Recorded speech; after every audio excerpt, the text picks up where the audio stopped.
Today's speaker is Professor Michael Bourdaghs from the University of Chicago. Professor Bourdaghs is one of the leading scholars of modern Japanese literature, especially of the Meiji period. His highly influential 2003 book, The Dawn That Never Comes, Shimazaki Toson and Japanese Nationalism, is a penetrating examination of nation and of narration in Japanese fiction. He's also the editor and translator of Kamei Hideo's Transformations of Sensibility, which is one of the towering works in modern Japanese literary criticism. And he's edited a volume of essays, A Linguistic Turn in Contemporary Japanese Literary Studies, Textuality, Language, Politics, which contains some of the best theoretical interventions in the study of Japanese literature. Both of these books are published by the Center for Japanese Studies here, our publications program. Let me pass them around for you to look at.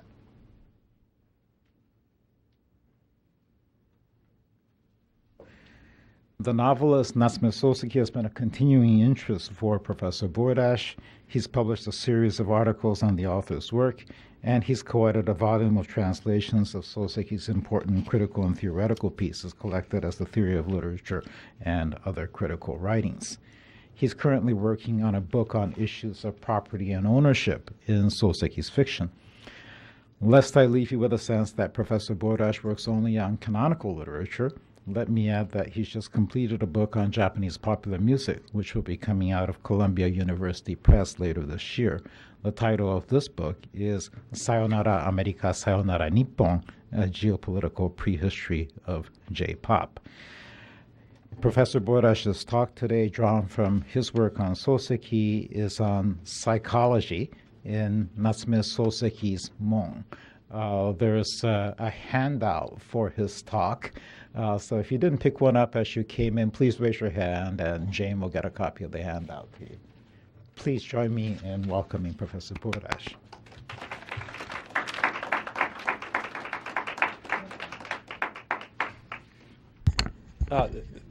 Thank you, Ken, for that kind introduction. And I want to thank Ken and Jane and other people who have made this visit possible. This is actually the first time I've ever been to Ann Arbor, and I'm enjoying myself very much. I also have to apologize. I hope that you do get the handout. I have to apologize for producing the longest handout ever produced in North American Japan studies. I think that you're going to be under budget crisis next year just because of the photocopying charges that come out of that. But I wanted to talk today about a project exactly 10 years ago. I was finishing up a year at Tohoku University in Sendai, which has been the center of the recent earthquake, which is coincidentally where Natsume Soseki's personal library is housed. And so I spent a year there working through Soseki's library, and then I kind of got away from that topic of study. And I've been coming back to it now, thinking about trying to turn that material into a book. And so I've been revisiting my past at Tohoku University, and of course recently thinking a lot about Tohoku University, what it's been going through in the last month. The Japanese literature department there was hit pretty badly by the quake. The library was completely toppled, and so they have tens of thousands of journals sitting in a heap on the floor. All of the computers in the lab were destroyed in the earthquake, but nobody was hurt, and the building is structurally sound. So it's in revisiting these issues, I'm sort of revisiting a lot of different levels of past. I wanted to talk today about Natsume Soseki's Bungakudon, or theories of literature, which, as Ken noted, I've helped translate recently, and to think about the ways we could use Soseki's ideas from that theory to read his fiction. And in particular, to think about the ways Soseki used scientific knowledge, in particularly knowledge from the discipline of psychology, as a kind of mirror against which he could contrast and thereby define what literature is.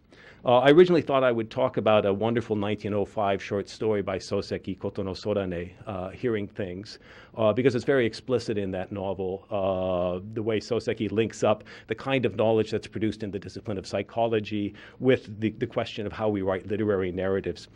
There was also a certain bit of laziness that made me want to talk about that, because I gave that talk about a month ago, and then I could just recycle the talk here today. But in talking with Ken, I realized that this year with his graduate students, he read Soseki's 1910 novel, Mon, And I also read that with my graduate students this year. And so it's a novel that's fresh on my mind and perhaps fresh on the mind of some of you here in the audience. And so it seemed maybe a better text to focus on today in my talk. What I'm going to present are some ideas that I have that I'm trying to organize about how we might read this novel, how we might produce a coherent reading of the novel. It's not quite nailed down yet into a neat argument. It's rough, as you'll see. I'm trying to pull it together. I'm hoping that in the Q&A session at the end, you'll have some suggestions and some criticisms that'll help me as I try to develop this project. Mon was originally published, it was serialized in the Asahi newspaper, like most of Soseki's major novels, between March and June 1910, which means it's serialized just as Japan is on the verge of annexing Korea as its last major overseas colonial acquisition until the war. And this comes up in the novel. The 1909 assassination of Ito Hirobumi by a Korean nationalist, for instance, is discussed by the characters in the novel. So there's this awareness of the colonial relations that appears in the novel. And those of you who have read Mon know that it's a novel that's really haunted by shadows. We have the shadow of the empire, we have the shadow of the new urban capitalist economy, and most of all, we have the shadow of the past of the characters, the main characters in the book, Sōseki and Oyone, a married couple whose relationship originates in a past act of betrayal, a betrayal of a friend that now, many years later, comes back to haunt them.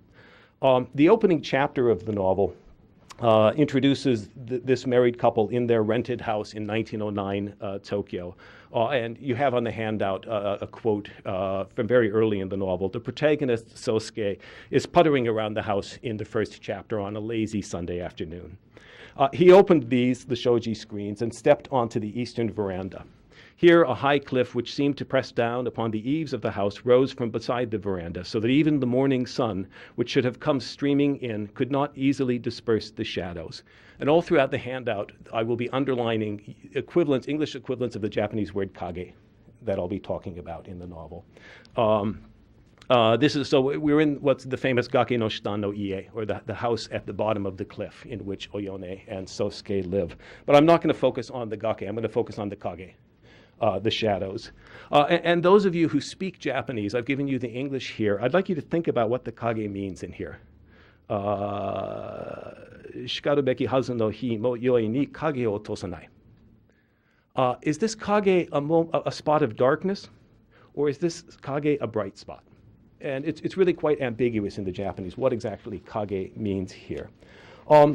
At any rate, as we proceed in the novel, we learn that it's not just the shadow of the cliff that darkens Sosuke's and Oyone's life, but the shadows of their past. There are, as I said, multiple shadows in this novel. It's a novel about shadows. The second quote that I've given you on the handout comes a little bit later in the novel and talks about Oyone's and Sosuke's relationship to this dark past. The sin of Soseki and Oyone cast its shadow over their entire lives and engulfed them, so that they felt very much like ghosts adrift in the world of men. They had a vague realization that deep in their hearts, too deep for eye to penetrate, was concealed a dreadful canker. Yet as they faced each other day after day, they pretended to be unaware of this. And again, those of you that read Japanese, note that the translator, Francis Matthey, has done something very interesting here. He's moved kage in the Japanese to a different part of the sentence. He's kept kage, shadow, in his translation, but he's moved it to a different part of the sentence. A more literal translation of the opening line here would be something like, the relationship that darkly colored Soseki and Oyone's life caused the shadow, or perhaps image, of the two of them to grow faint. So is kage here a shadow, or is it an image? Again, it's being used ambiguously here. And in many ways, that's the point of my talk. And my reading of Mon, as I'll try to explain as we move on. How might we think about these shadows in terms of psychology here? What is a shadow in terms of psychology? To foreshadow my own conclusions, in the psychology that Soseki uses, there's a model of a healthy consciousness, which is described as a series of a continuous smooth flow or stream of consciousness. That's the model of health. Psychological health in the model. By contrast, shadows in the novel are used to describe things that disrupt or stop the flow, that cause the outbreak of unhealthy or pathological modes of being. They lead to states of blockage, where the flow of consciousness stops flowing smoothly forward. Let's look at one more quote from the novel here on the first page of the handout. This comes from chapter 4, and we see here how shadows stop the flow of time in the novel. This describes the crisis situation that the married couple Sōseki and Oyone find themselves in as the novel begins. They shared at all times a kind of stoic forbearance or resignation to fate. Almost no ray of hope for the future ever reached them. They spoke little of the past, and at times it even seemed as if they had mutually agreed to avoid the subject. And again, I point out here that the English equivalent for kage that Matthew's using is ray of light, rather than darkness here. So kage here is being used to signal something that's bright or light rather than something that's dark. So I'm focusing on this word kage. In Japanese. And I pulled out my trusty old Kenyusha New Collegiate Japanese English Dictionary, which I've been using for about 30 years, to see what English equivalents the dictionary gives for the word kage. It gives 5. The 5 it gives are a shadow, light, a reflection, an image, trace. I looked at some other Japanese English dictionaries and came up with a few more equivalents. Silhouette, phantom, figure, sign.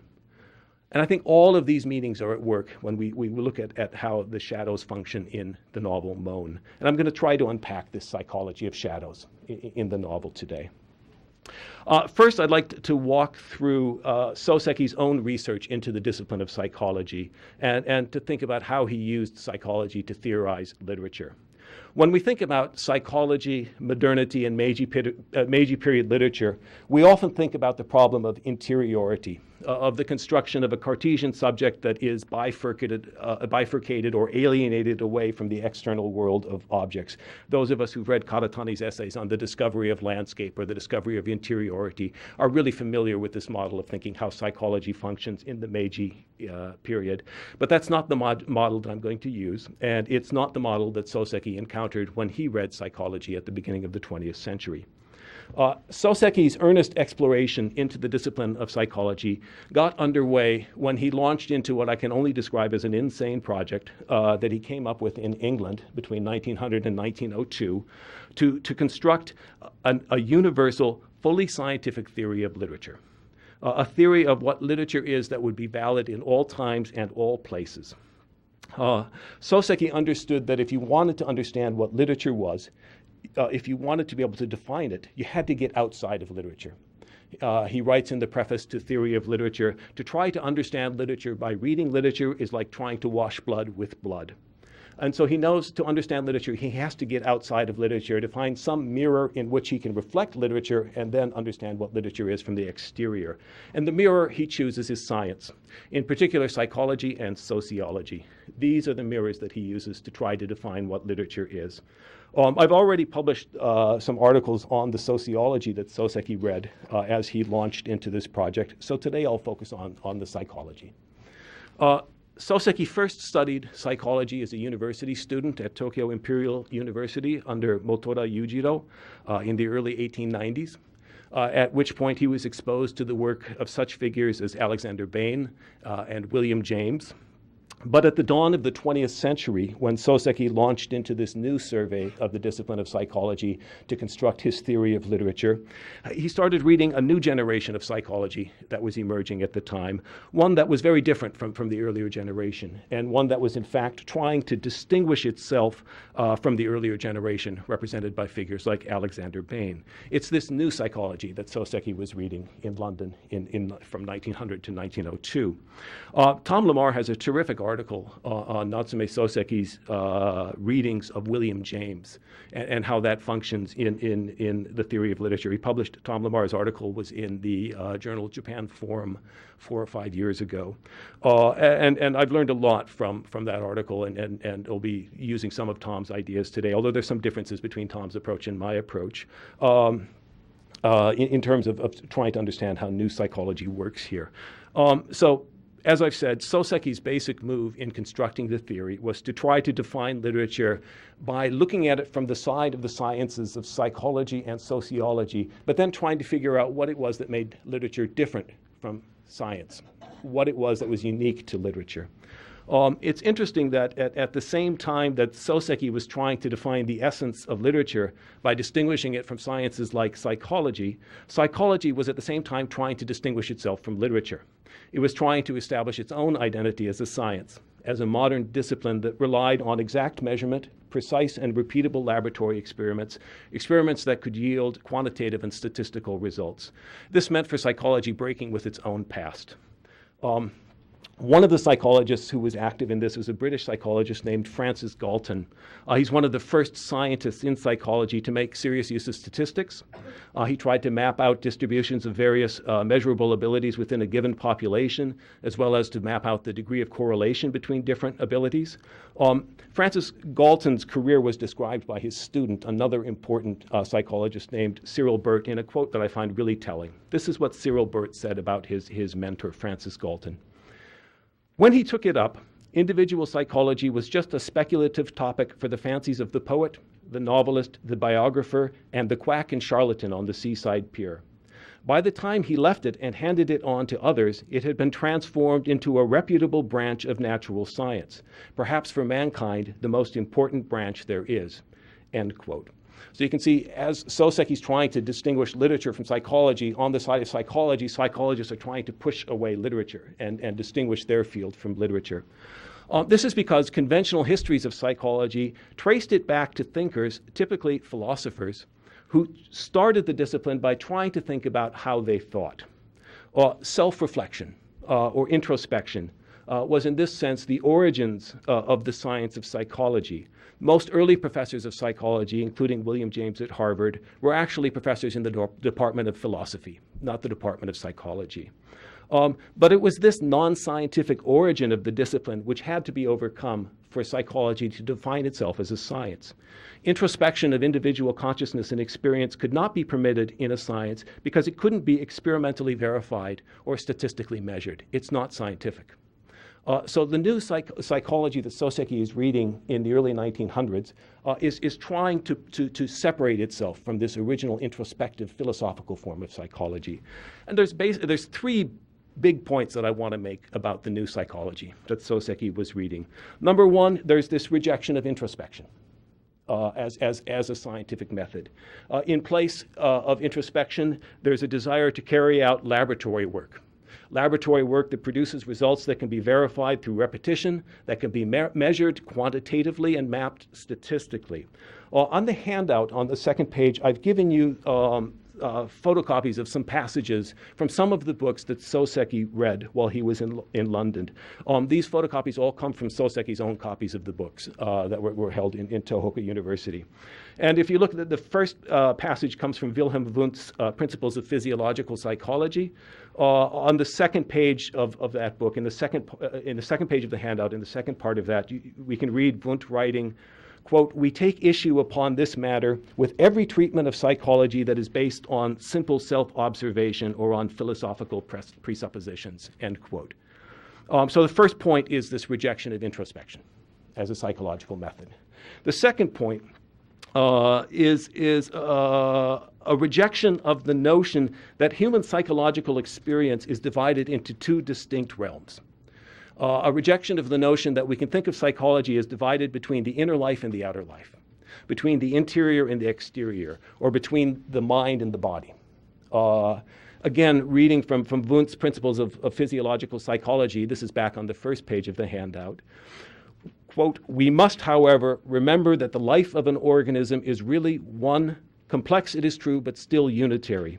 We can therefore no more separate the processes of bodily life from conscious processes than we can mark off an outer experience mediated by sense perception and oppose it as something wholly separate and apart to what we call inner experience, the events of our own consciousness," end quote.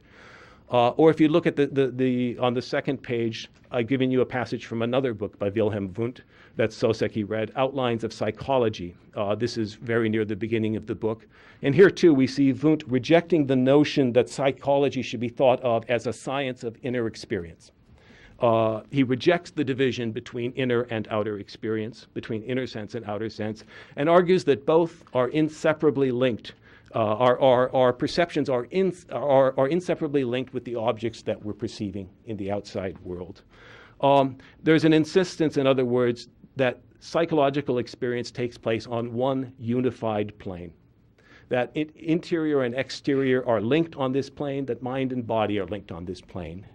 Tom Lamar, in his article that I mentioned earlier, shows how William James also insists on this kind of monistic model, not a dualistic, but a monistic model, in which body and mind, interior and exterior, are all unified in a single system.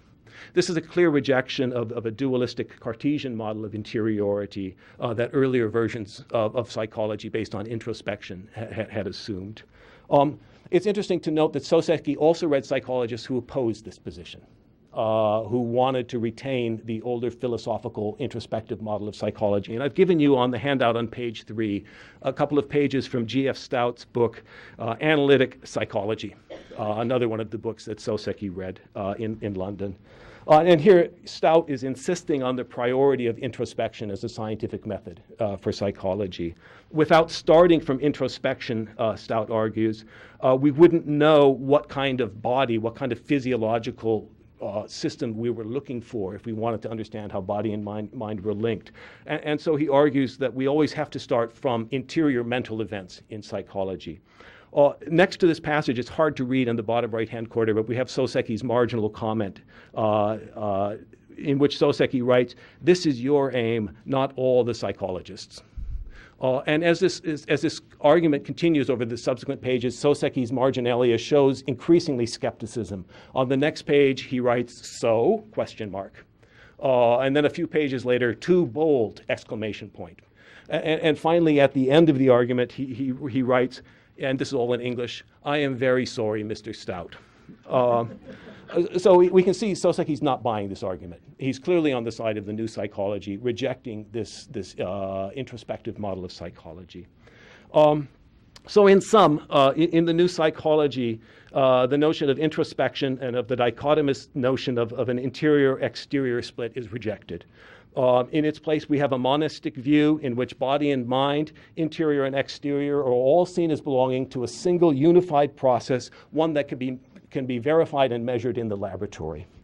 The third aspect that I want to stress about this new psychology is that this unitary structure is characterized above all by movement, by fluidity.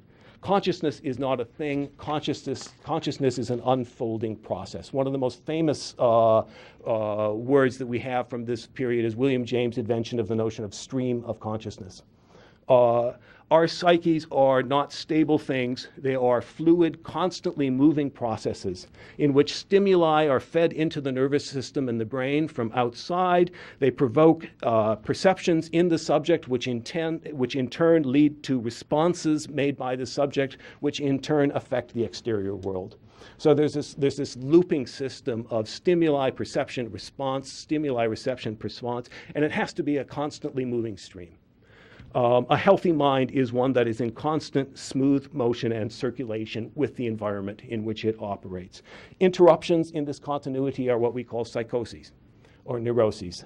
That's when the system breaks down and we have abnormal psychology.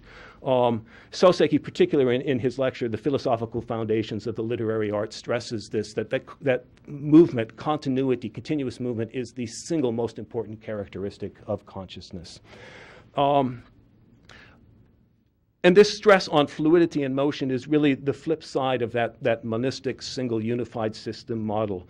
The reason that mind and body, inner and outer world, are one, linked in one system, is the fluid movement back and forth across the whole system. If this movement stops, then you would have an interior that was alienated and isolated from the exterior world. But that is defined as a pathological situation. In the new psychology. This is the line of psychology that we know in the 20th century led to things like Pavlov's work on conditioned responses, B.F. Skinner's work on behaviorism. This is the line of psychology that Soseki was reading when he started writing his theory of literature. So how did Soseki then, in the theory of literature, try to define what literature was using this psychology? On the handout on page 4, I've given you some of the basic sections where Soseki starts to define what literature is. In the first of these, we get the famous mathematical formula. One can perhaps approach the form of literary substance with the expression large F plus small f. Large F here indicates impressions or ideas at the focal point of attention, while little f signifies the emotions that attend them. In this case, the formula stated above signifies impressions and ideas in two aspects. That is to say, as a compound of cognitive factor, large F, and the emotional factor, small f. So this is the compact formula of what literature is. Large F, the image at the center, the focal of consciousness, and small f, the emotions that are at the fringes of that image. And he goes on to write that the moment-by-moment activity of consciousness takes the shape of a waveform, and if represented by a graph would look like the figure below, and I've given you the figure. As you can see, the summit of the waveform, that is to say the focal point, is the clearest portion of consciousness. And before and after this point, one finds the so-called peripheries or threshold of consciousness. What we call our conscious experience typically takes the form of a continuous series of these psychological waveforms. So it's important to remember that this diagram represents only one instant of consciousness. It's an artificial cutting away of one instant. And to really imagine it, we should think of another wave next to it, and another wave next to it, and another wave next to it, each with its own focal point, large F, and its own peripheries of consciousness. That it's got to be a continuous series. That's what consciousness really is. And so Soseki goes on to explain, so what is it that defines literature as literature? Scientific knowledge can only present large F, the central focal point of consciousness. To be literature, what is presented in experience has to be not just the central image of consciousness, but also the emotional fringes of the image. In other words, when Soseki looks in the mirror of science in order to define literature, it's the little f, the emotions that secure the identity of literature and distinguish it from science. For Soseki, both and little f, cognitive and emotional factors, are the truth and actuality of human psychology, but only literature can accurately reflect both. And that's what renders it valuable in the face of science, which can only reflect large F. And as he goes on to develop the series, the role played by these fringes of consciousness expands and expands. For starters, in the passages we've already read, he's talked about these fringes of consciousness, small f, as being the emotions that attend to the central image of consciousness. We can think of this as the difference between denotation and connotation. That large F is the denoted meaning, the small f's are the connotated meanings. There's also a temporal dimension, as we'll see in a minute here, that this small f here represents the large F from the previous moment of consciousness that has now moved to the fringes of consciousness as a new image has occupied the center of consciousness. And this one here is the thing that's going to occupy the center of consciousness in the next instant. So there's this temporal motion through it where the thing that's at the fringes moves to the center of consciousness. And Soseki also talks about later in the theory, the fringes are where poetic language works. This is the site where things like allegory, metamorphosis, or metaphor, metonymy, and other poetic languages, these all take place at the fringes of consciousness. So these small f's turn out to sort of rule the world in literature. They do all the work of literature. Let me give you one last quote here from the theory of literature, where Soseki shows how this works in practice. This is at the bottom of page 4 in the handout.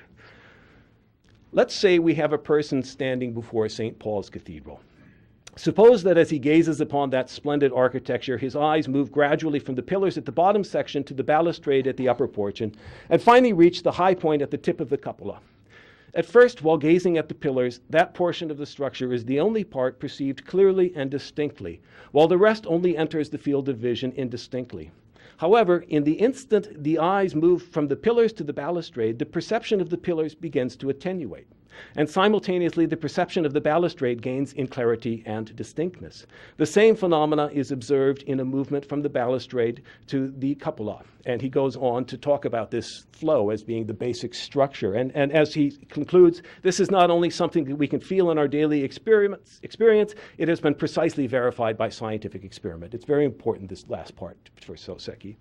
And again, I want to point out, this is not a description of the discovery of landscape, as Karatani talks about it. This is not an alienated interiority. This is rather a continuously moving system where stimuli from the outside are producing perceptions in the inside, which are producing responses and moving forward and moving forward. So we have a loop that's constantly generating new waves as consciousness moves forward.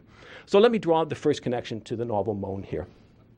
We have many passages in this novel, as in other fiction by Sōseki, where we see Sōseki trying to represent this flow of consciousness in perception, trying to show how external sense stimuli flow in through the nervous system, producing a continuous moving focal point of consciousness plus fringes, the receding point of the previous focal point of consciousness, the subsequently emerging focal point of consciousness at the fringes, and how all of this process leads to embodied responses that in turn reshape the external world.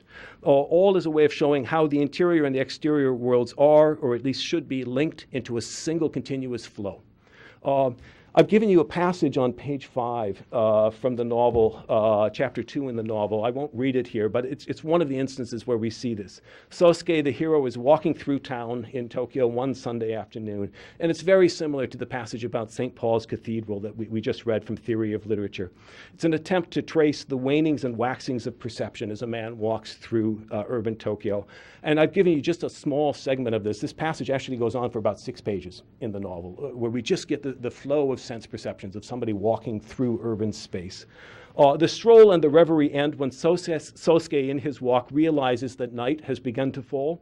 And the specific language that the narrator uses to say that night has arrived is quite interesting. He says that black shadows have appeared in the sky, kuraikage. We have another passage like this in chapter 5. Those of you who've read the novel will remember the visit to the dentist's office, where Sosuke, sitting in the waiting room, encounters 2 lines of poetry that he reads in a magazine. And those lines of poetry leap off the page and start circulating around and around in his mind in a continuous loop. This psychological experimentation becomes almost comical a few pages later when Sosuke goes into the dentist, and he treats his toothache by extracting a section of Sosuke's nerve from the tooth and holding it up in front of his eyes. All through the novel, we're told that the problem with Sosuke is his nerves, his nervous tension, his neurasthenia. And here the dentist holds up thread-like nerve tissue to show it to Sosuke, so that he and we as readers are confronted with the physical materiality of the processes of consciousness that are responsible for conveying this flow of stimuli, perceptions, and responses. Coming back to the theory of literature now, we've talked about psychology in the theory of literature. Now I want to talk just a little bit about how sociology enters into the theory of literature. The F+F model doesn't only describe an individual's consciousness in a moment, but Sōseki argues that this accumulates into larger and larger units of time.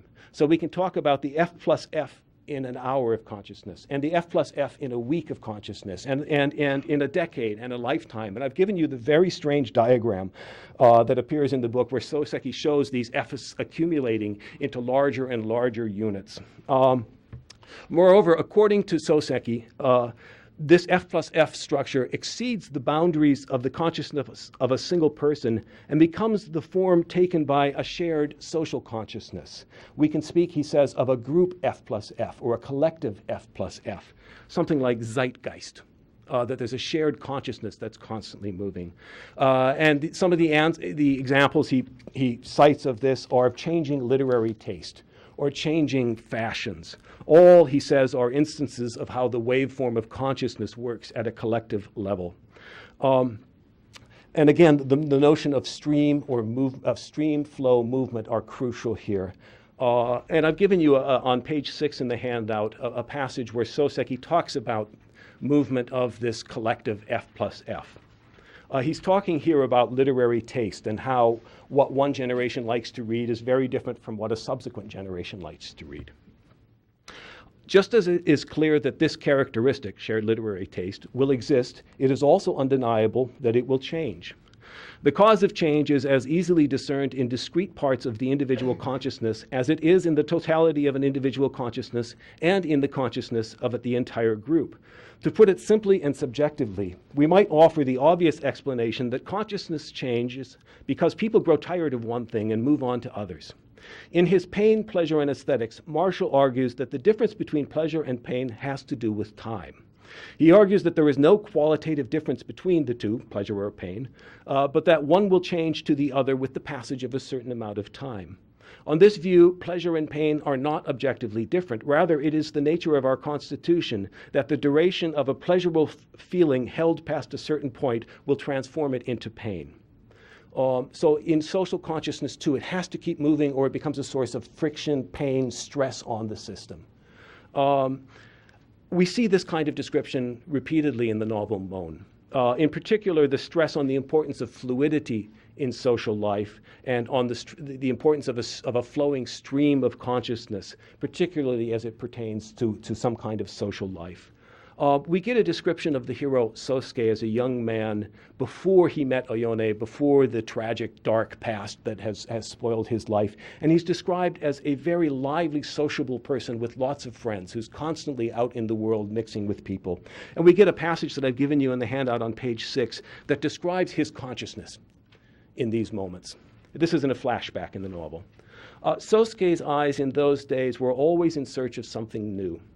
Once nature had displayed to him the color of her 4 seasons, he felt no need to revive the images of the past year by going to view once again the flowers of spring or the maple leaves of autumn. Wishing above all to live life to the full, he found only the living present or the future which was coming to birth of any consequence. The fading past was a phantom of such little value that it might as well have been a dream. He was still too alive to be able to spend much time on the half-slumbering past. So this is Sōseki before he meets Oyone. This constant flow, constantly seeking after new sensations, new stimuli, only looking at the present and the future, describes how he is early on. And of course, we have Shadow here again, the second character in Gay, the phantom that's described in the past, used to describe the past. But after the scandal of betraying his friend Yasui and stealing Oyone from Yasui and marrying her, the two of them, Sōseki and Oyone, find themselves ostracized by the world at large. And the structure of their consciousness changes dramatically, both in terms of their individual and their social consciousness. They're cut off from the continual flow of changing focal points that should characterize social consciousness. And here's a passage on handout page 6 that describes the flow of consciousness of their married life, or maybe the lack of flow of consciousness. It was natural that their lives could not escape monotony. They denied themselves the opportunity to experience directly the variety that life in normal society offers. While living in the city, it was as if they had turned their backs on the privileges accorded to cultured city people. Occasionally, they were keenly aware of the lack of variety in their daily lives. They never experienced the slightest feeling of boredom with one another or desire for more than they possessed, and yet each had a clear realization that the rhythm of their lives was too jejune and lacking in stimulation. That they had spent these long days in daily repetition of the same routine, however, was not because they had from the first lost all interest in the outside world, but rather because this world had placed them in isolation, had turned its cold back upon them. I think we can see that the flow has stopped here. The arrival of new stimulation, new focal points has stopped, and they're stuck in this loop of constantly repeating, stuck on the same moment of consciousness in the novel. This is contrasted in the novel with their landlord, Sakai, who lives on top of the cliff, who's a very sociable man. And Sōseki likes to go visit him. I've given you a quote I won't read here, because when he's with Sakai, he starts feeling the flow moving again, temporarily. He feels like the past is moving beyond him, and he can start rejoining the world. At any rate, Sōseki's problem, after his scandalous marriage to Oyone, is that the flow from small f to large F has stopped, both in his own consciousness and in his social relations. He's not in a continuous flow. Rather, the past, the shadow of the past, won't fade away, but it persists at the focal point, causing stress because it won't move. When he does start meeting with the landlord, Sakai, and starts to feel social connections, the flow temporarily starts moving again, and he feels better, and his past seems to be receding. But it's also through this contact with Sakai that the shadow of the past and the shadow of empire come flooding back into the novel and capture the focal point again. Soseki learns through his conversations with Sakai that Yasui, the friend that he betrayed to steal away Oyone, is actually a friend of Sakai's brother, that the two of them are currently adventurers on the Asian continent, and that they are due back for a visit to Sakai's house. In other words, the repressed past is going to come back in their neighborhood, which sets off the crisis that dominates the second half of the novel. In a novel that consists of 23 chapters, it's not until chapter 14 that we finally get the flashback that narrates the original sin of Soseki and Oyone's origins as a couple, an origin, as I've already said, in the betrayal of the friend Yasui.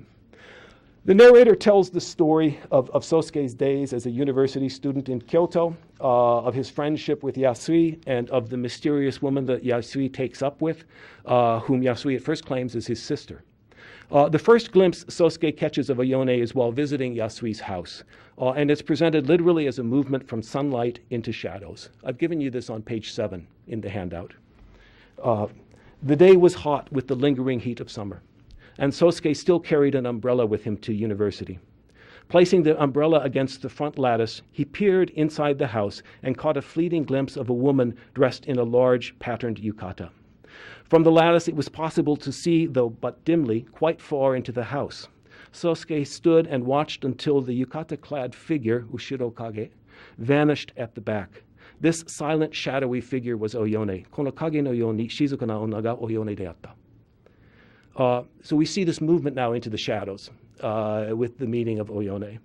They finally, so he's not met her yet, he's just seen her image from the distance. Soon after this, they meet and they have their first conversation. Yasui leaves them alone together in the house. And this is how Soseki remembers that conversation. This also appears on the handout. Whenever this extremely short conversation came to mind, word for word, Soseki realized again how ordinary, even insipid, it had been. And he marveled that words of so little color could have dyed both of their futures a deep red. The red, with the passing of the days, had lost its brilliance. The flame which had scorched them had, through a natural process, changed color and turned black. And their life together had become submerged in darkness. When Soseki looked back over the past and retraced the course that their relationship had taken, he realized deep within him how this first simple exchange of words had cast a shadow over their lives. And I note he doesn't actually use the word kage in the original Japanese here. Soseki remembered in great detail those moments when he and Oyone were left standing together at the gate. He remembered that their shadows, kage, were bent so that their upper halves fell upon the mud wall. He remembered that since Oyone held a parasol in her hand, it was the formless shadow, kage, of the parasol, and not the shadow of her head that was cast upon the wall. He remembered that Oyone, parasol still raised, had gone to stand in the shade of the willow tree, though there was not much coolness to be found there. He remembered taking a step backwards and noting the contrast between the purple parasol with a white stripe at the fringe and the willow leaves, which still retained much of their color. Every detail was still engraved upon his memory, though there had been nothing remarkable in the encounter. The impressions of that day remained long afterwards in his mind. Even when he had returned home, taken a bath, and sat down before his lamp, the sight of Yasui and Oyone was impressed upon his eyes, as if it were a painting hanging there before him. Again, we see here, time has stopped. The flow of images in consciousness has been arrested. Previously, Soseki was only interested in the unfolding stimuli of the present, looking towards the future, never thinking about the past. But now the past has fixed in his mind, and the flow from large F to small f has stopped. And it's the shadow or the kage of Oyone that has done this. And here, again, kage means both the dark fringe or the absence of light around an image and the focal image itself. And that's the point that I want to make. Oyone is both large f and small f here. The flow of the wavelengths of consciousness have stopped moving. As the same object occupies both the peak focal point of consciousness and the peripheries of consciousness. The stream of consciousness, both individual and social, has frozen in place. Soseki, who was once only interested in the present, had no interest in the past, is now unable to escape what is repeatedly described as the dark or shadowy past that he shares with Oyone. It remains stuck at both the focal point and the fringes of his consciousness. This is one reason why I think we find the word kage used so often in the novel in describing the perceptions or consciousness of a character. Kage can mean both the shadowy, lightless, dark periphery of an image, but it can also mean the image itself. In terms of the waveform of consciousness, we can use the word kage to describe both large F in the focal point and small f at the fringes of consciousness. Kage becomes the site that disrupts the smooth flow of consciousness that psychological health demands because it screws up the machinery of flows from large f to small f. A mirror is one of the places we encounter kage. And there are a large number of mirrors in the novel. Those of you who've read Moan will remember this. There are many mirrors that show up in Moan. And it's one of the places we can see how the psychology of kage works in Moan. For instance, there's a scene where Soseki goes to get his New Year's haircut as the crisis is unfolding around him. I've given you this at the bottom of page 7 on the handout. It even occurred to him that it might be better to remain alone in the dark gloom of the old year. His turn for a haircut finally came. He looked intently at his face, Kage, reflected coldly in the mirror, and wondered who he, Kage, really was. We see this play of Kage in mirrors constantly throughout the novel. Mirrors are most closely identified, however, with Oyone, the wife. And Maeda Ai, in his famous essay on Moan, that's been translated as In the Recesses of the High City on Soseki's The Gate, focuses on the meaning of Oyone's mirror in the novel. Maeda reads the novel in terms of the way that domestic space is located within but isolated from the urban space of the Yamanote neighborhood in Tokyo. And he gives us a close reading of the space inside Oyone and Sosuke's rented house. And the meanings that the objects have, the way that they produce a sense of everydayness or the here and now, which dominates their life. And it's the mirror in the small 6-mat room which is really crucial in this. The 6-mat room is in the house, Oyone's private space. It's where she goes to retreat. And she's thrown out of the room when Koroku, Sosuke's younger brother, comes to live with them, and they have to put him in that room. And so she loses her space. Maeda calls this room the repository of reminders of their burdensome past. And this is the room where the mirror starts out located, is initially located in the novel. And as Maeda notes, the mirror becomes associated with Oyone and Sosuke's shadowy past, the betrayal of Yasui and the miscarriages and stillbirths that follow it in the wake of that original sin and that seem a kind of divine punishment on the couple. And on several occasions in the novel, Soseki sees Oyone's reflection in the mirror and is always shocked at how pale she looks in the mirror. It's as if he can't see this when he looks at her directly, and it's only when he looks in the mirror that he suddenly realizes that she looks pale. And repeatedly in the novel, when the topic of the past comes up, Oyone retreats to this room and stares at her figure in the mirror. Unfortunately, for my purposes, they never use the word kage here. But we do have the same psychology of darkness and light, image and shadow, present and past that dominates all the other sequences in the novel. I've given you one on the handout at the top of page 8, where we can sort of see the way that the image and the shadowy past are sort of, the image in the mirror and the shadowy past are intersecting with one another in Oyone's consciousness.